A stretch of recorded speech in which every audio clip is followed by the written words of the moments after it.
Welcome to Dr. Nasar Shahid's channel of well-being, prevention of diseases and prevention of chronic pain.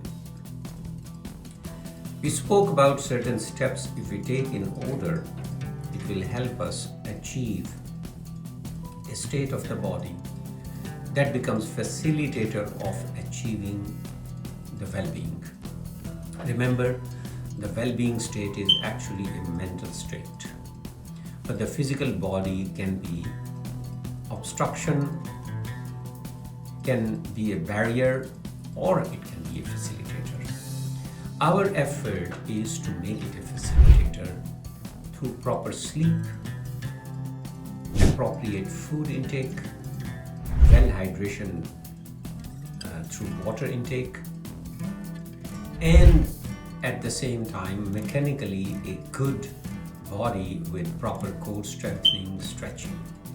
Today I'm going to talk about an important determinant, and that is hip flexibility. You can see the hip flexibility through different ways. The hip joint is between the thighs and the trunk. The muscles that surround it on the front, on the inner side, on the outer side, and on the back side, they need to be stretched.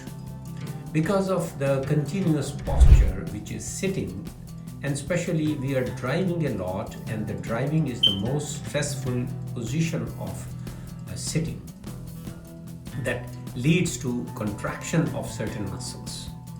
And because of that, our hip joints are very tight, and as we age, that leads to different problems in our back. And that's how the back pain becomes almost unbearable. And because of that, you cannot walk in the last decades of your life.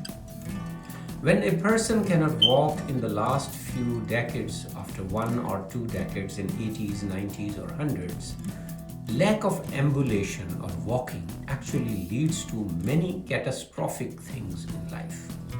Most of the health dollar resources are spent on that person who is sedentary, lying on the bed or sitting on the couch. So to achieve that, today is the time that you should be working on your body to achieve this hip flexibility. Well, the hip flexibility, there are many exercises that you can do.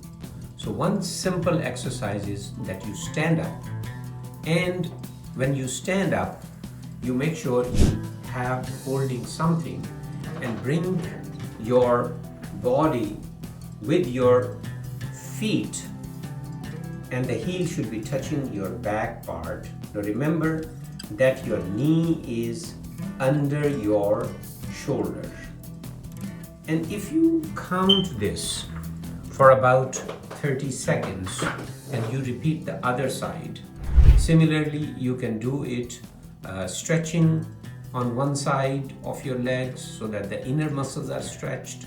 Similarly, you can do hamstring stretches, which is you just sit down, keep your knees unbent, straight, and your toes towards your face.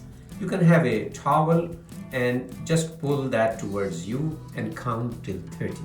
So hamstring stretches, the internal muscle stretches, and the front muscle stretches. There are many ways to do these stretches, but all these stretches has to be done in the right way. You start with a little bit and then you go on you go on to achieve the maximum stretch. Maybe in 6 weeks you will be able to get it, or maybe you can take 6 months if you have not stretched your muscles for the last 2-3 decades. So whatever position you are, you start it. The hip flexibility will help you prevent your back pain and your spine pain, and it will help you do other stuff like other aerobic activity.